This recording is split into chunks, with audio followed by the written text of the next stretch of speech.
Coming up on today's show, there is a quiet revolution brewing amongst American workers. Does it have to do with getting Gladys to stop microwaving tuna fish in the employee kitchen? No. Well, maybe. I don't know. That's not the only one. Plus, we'll welcome to the show Joe Rogan, Dave Smith, and Douglas Murray in a no-holds-barred debate over what exactly Israel is doing in Gaza. Dave says it's cleansing of the ethnic variety, while Murray says it's just a hot hello that's a little misunderstood. This is gonna be good. All that and a lot more coming up right now. Let's get started. A lot more? What? Yes, it is. There's a lot more. I mean, it's more, but it's just some more. It's a lot. There's a lot. If you say so. I don't need this from you, Gary. Is this because I stole your coleslaw yesterday? It didn't help. Just play the goddamn intro. Welcome to Unredacted Tonight. I'm the most censored comedian in America, Lee Camp. Work. It's one of those things that unites us, brings us together, creates community, and recently creates a community of people who hate their lives. If there's one thing we can come together on as Americans, it's that this is bullshit. Well, and also that the latest Snow White movie sucked ass. But I hear Disney's next movie, Lilo and Stitch, is supposed to be awesome. And they didn't pay me to say that. But if they'd like to, I'm here for it. Where were we? Yes, the American worker hates their lives. Sure, Trump is causing the stock markets to vibrate back and forth harder than an electric dildo during Mardi Gras on the San Andreas Fault.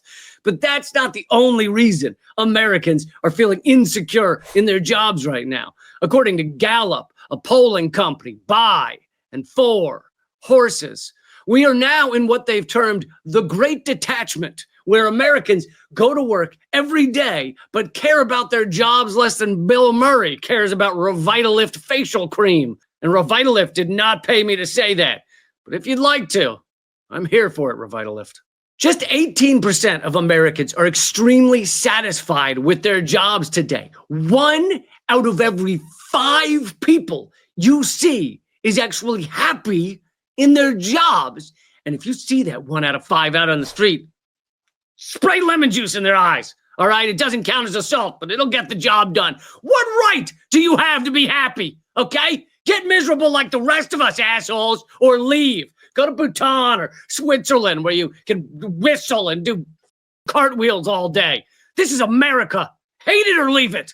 And the stats get even worse. The share of Americans watching for or actively seeking a new job has ticked up to 51% today. Plus, in the most recent poll of quiet quitting, basically only doing the bare minimum at the job, a couple years ago, Gallup found quiet quitters make up at least 50% of the U.S. workforce, probably more. And why shouldn't people be quiet quitting? Wage slavery is a shit way to set up a society. People are detached from their work. There's no passion there. And if you meet someone with passion for their work, most of the time, they aren't all there, okay?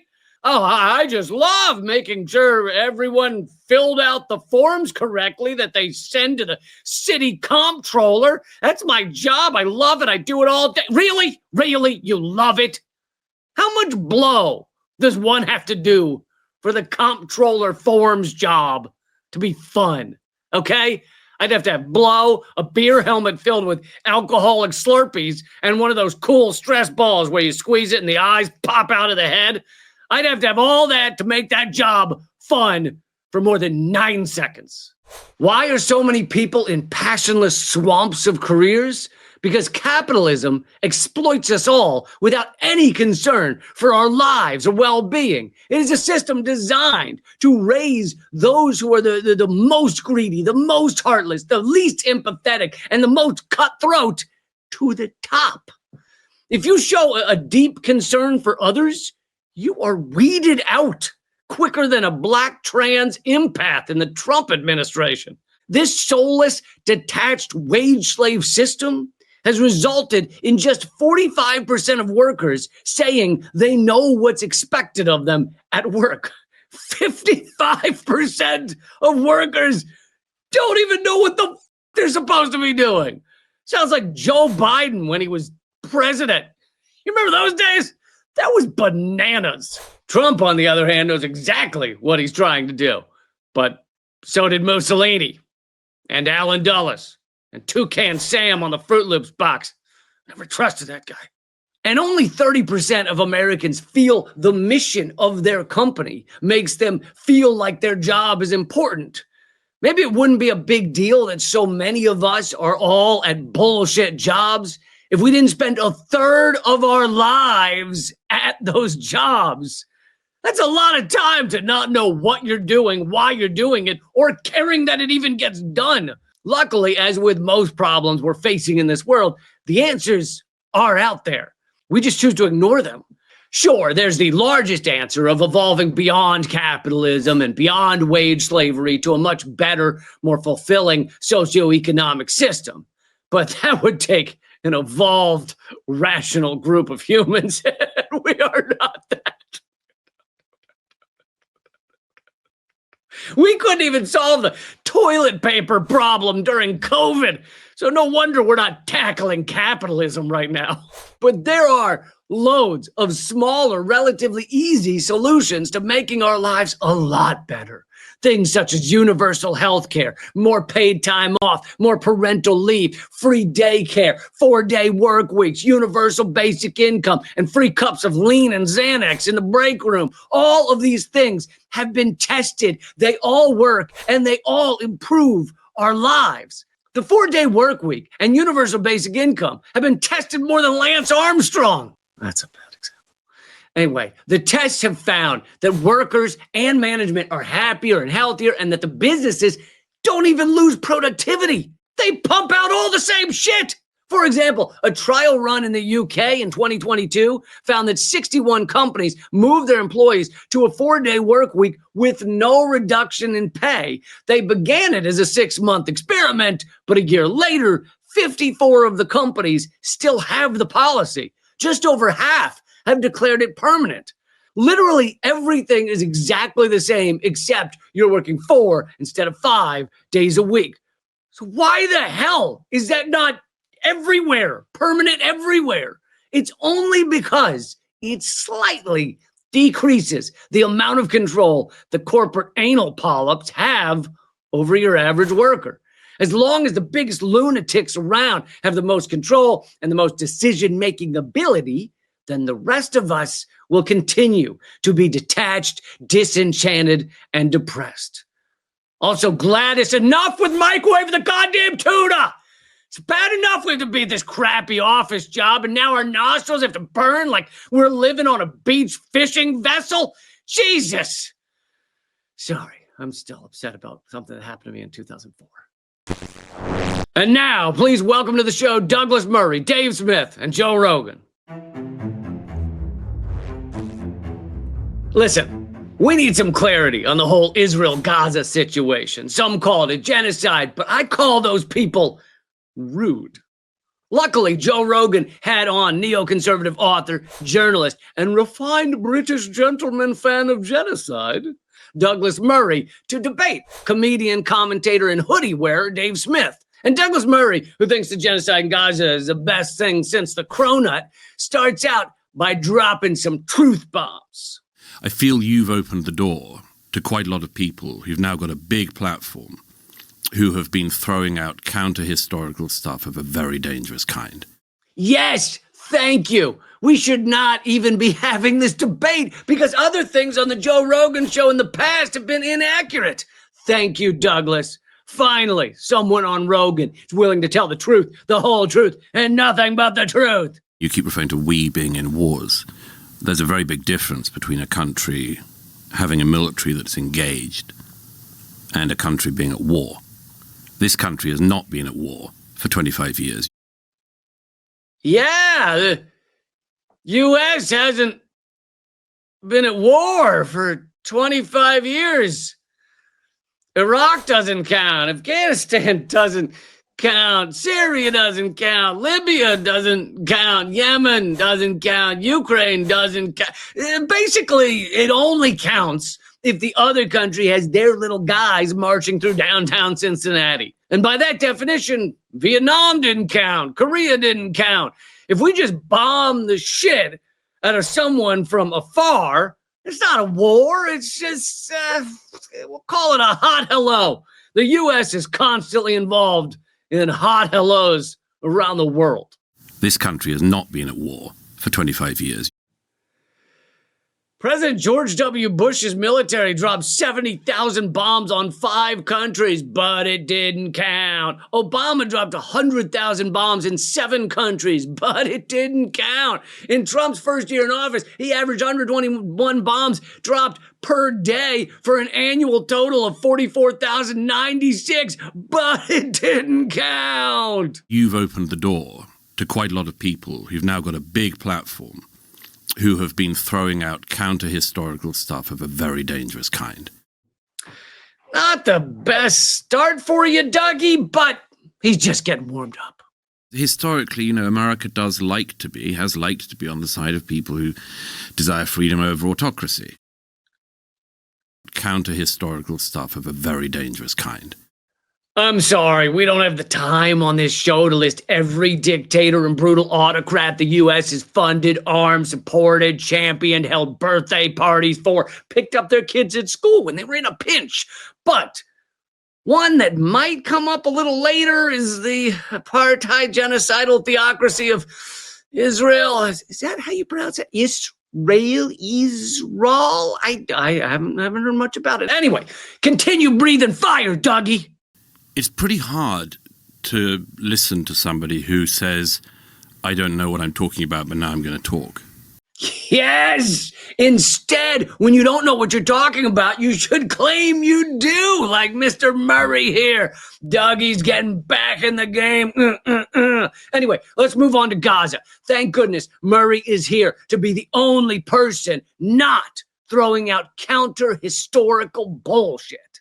The situation there, and the war of the last 18 months now, more than 18 months in the Middle East, is a result not of that, but of Hamas deciding to start another war with Israel and trying to annihilate their neighbor. Yes! Bam! Take that! This was all started by Hamas on October 7th. I mean, sure. Gazans were imprisoned on a tiny area of land for decades under a brutal blockade with roughly 5,000 Gazans held hostage by Israel prior to October 7th. But that is all water under the siege, my friends. Doesn't matter. Everything, including Douglas Murray's memory, begins October 7th, 2023. And because of that one day, Israel gets to genocide millions of people who had nothing to do with October 7th. Those are the rules of international something. I'm not sure what. Anyway, Dave Smith, what's your rebuttal? So if Israel props up this terrorist organization and then as a response to them committing a horrific act of terrorism, decides to level the entire place and just slaughter women and children. Douglas, you better get in there. This isn't looking too good. And just slaughter women and children in large numbers. It didn't decide to do that, and it didn't do that. So we're denying Israel has killed over 50,000 people? That's an interesting debate tactic, but okay, sure. Israel didn't do anything. Kill who? What even is Israel? Never heard of it. Israel has been framed. They've been framed for this whole thing. They weren't even there on that day or that 18 months. They were at a friend's bachelor party, okay? They have witnesses. I'm sorry. Is it like, yeah, thing? In It large didn't decide numbers. to do that, and it didn't do that. But yeah, it didn't level the place. Hasn't been Gaza destroyed. is pretty leveled by now. Yeah, but it did not go in to level the place like that. Right. So they did commit genocide, but they didn't mean to. It's just, 1 minute you're hanging out with your friends, and then one of them's like, what if we just killed a few thousand people? And then you each keep trying to one-up each other. And before you even really know it, it's a genocide night, right? We've all been there. And you get home and your wife is like, where have you been all night? Dougie, this... I don't actually know if this is your best argument. Maybe we should change the subject. What's happening here in the United States of America? It blows my mind, much of the response here. And the desire to leap over the first victims of this. Exactly. Why hasn't October 7th, 2023, which is one of the most reported on events in Western media in the history of the world, why hasn't it ever been reported on? I don't even know what October 7th is. Is that when the groundhog saw his shadow, or is that the first date of Elton John's comeback tour? Who knows? You've opened the door to quite a lot of people who've now got a big platform who have been throwing out counter-historical stuff of a very dangerous kind. Who played that clip? What? Gary, don't play that. Don't play that anymore, ever, okay? I'm sorry about the goddamn coleslaw. Let's move on so Dougie can get back to dunking on this anti-historian. Israel went from occupying the place to surrounding the place. And they've had it under a brutal blockade since 2007. And yes, you were right that it was... Why do you... I don't agree the blockade was brutal by any means. Thank you. It wasn't brutal. Israel was just stopping guns from getting in. I mean, sure, in 2012, Israel was forced to disclose its Red Lines document, drafted in early 2008, while the health ministry determined that Gazans needed a daily average of 2,279 calories each to avoid malnutrition, requiring 170 trucks a day. Israeli military officials then found a host of pretexts to whittle down that number of trucks to a fraction of the original figure. An average of only 67 trucks entered Gaza daily. So Israel was strategically starving Gaza going all the way back to 2008.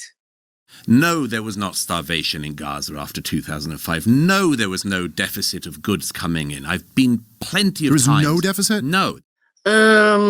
Dougie, you might want to back out of this corner you're in. Arguing that a very well-documented blockade of Gaza never existed is not great. Pull the ripcord. There was no deficit? No, there are plenty. No goods were kept out. There are plenty. How many? Have you been to the crossing points? No.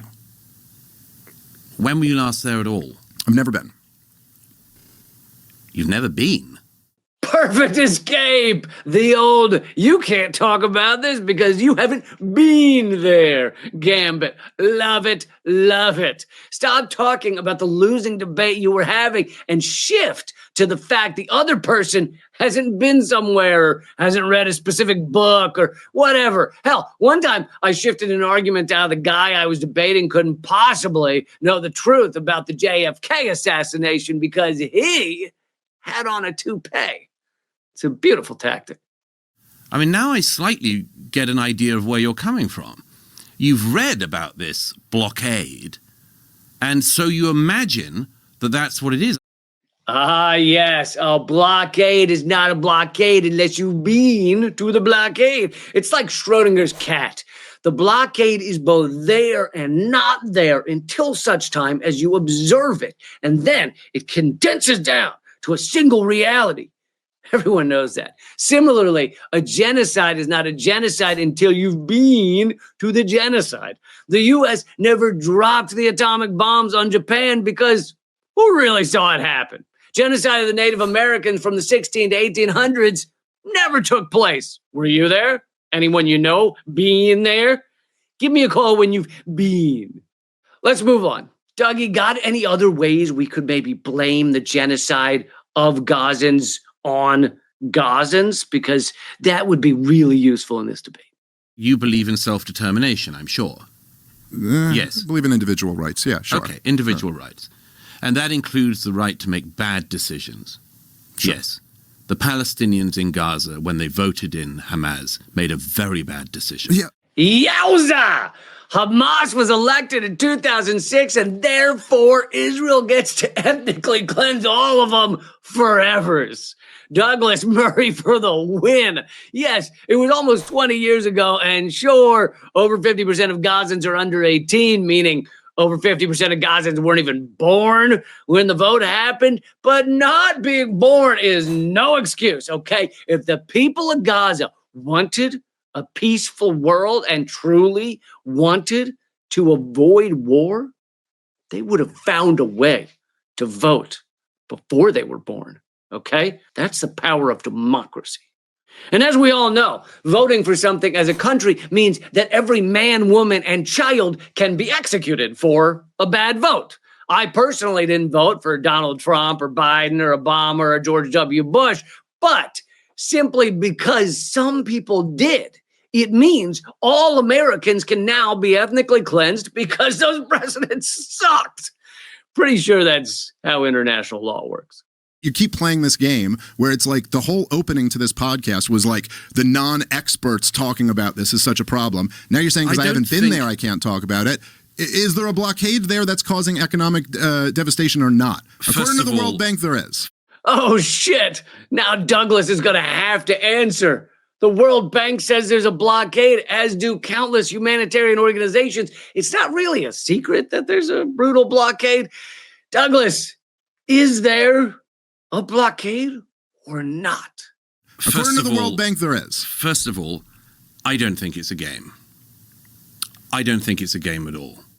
Yeah, let's focus on the word game for the next 5 minutes. I haven't seen a dodge that good since Donald Trump dodged the draft by saying he had bone spurs.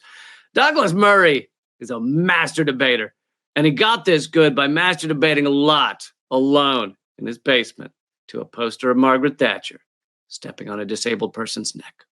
But let's move on. Dougie, other than the 15 reasons you've said no one is allowed to talk about the genocide, is there any other reason you support it? The reason why the hostages have been released, the numbers that have, is because of constant kinetic force by the IDF. Wow!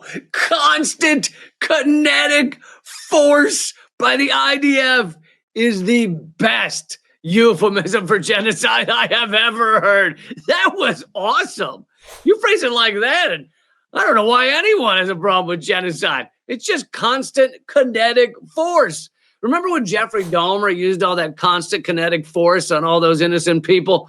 Like, I thought it was bad at the time, but it sounds pretty dope now. It's horrible, the war in Gaza. What? Douglas, you're admitting this is a horrible genocide? No, not you too, man. You were the shining light, the lodestar, the beacon on the hill. If a beacon on a hill were saying that bombing babies is fine, don't tell me you're admitting the war on Gaza is horrible for the millions of innocent people. It's horrible, the war in Gaza. It's horrible that young Israelis have to go in yet again. Oh, thank God. He's only concerned for the poor IDF. He's got the feels for the genocidal oppressors. That was close. I thought we were going to get some real human empathy for the victims out of Douglas Murray, and that would have been horrifying. It's so uncomfortable. It'd be like getting a hug from Hillary Clinton. Everyone would have to look away and then burn their clothes and bathe in rubbing alcohol. Anyway, Murray wraps up this master debating with this declaration. If you have, or anyone else has, and I say this genuinely, a better way to get back the hostages and to destroy Hamas, I at any rate am all ears. So true. So true. There is no way to deal with Hamas other than murdering children, bombing hospitals, bombing schools, bulldozing cemeteries, killing more journalists than any war, starving innocents, attacking aid convoys, torturing and killing UN employees, and just in general having a bloodthirsty apartheid theocracy. It's the only way. Coincidentally, that's also the only way to be accepted as a member of Mar-a-Lago. And it's interesting, Israel has to do all that to get the hostages back, considering that seems to be what's killing the hostages. And even the families of the hostages say that Netanyahu and the other maniacs don't care about the hostages at all. Douglas Murray, thank you for master debating all over us. And thank you for teaching us that it is possible to lack all human empathy. And I trust you on that subject because you've been there your whole life. And now, here are your headlines from the future. Coming up in 1 week, we'll learn J.D. Vance placed on White House lawn to make it look more festive. Oh, he's so adorable. And in 2 years, we'll read people worried about the rise of AI, relieved to learn that all AI bots will soon look like your deceased grandma. It's going to be great. Coming up in June, we'll find out Trump says he's proud to strengthen public schools by reducing the total number nationwide to 3, located in Eagle Butte, Montana. And finally, just 5 days from now, we'll hear, after a ruling by the U.S. Federal Court of Appeals, Red Bull slogan changed to Red Bull gives you ringworm.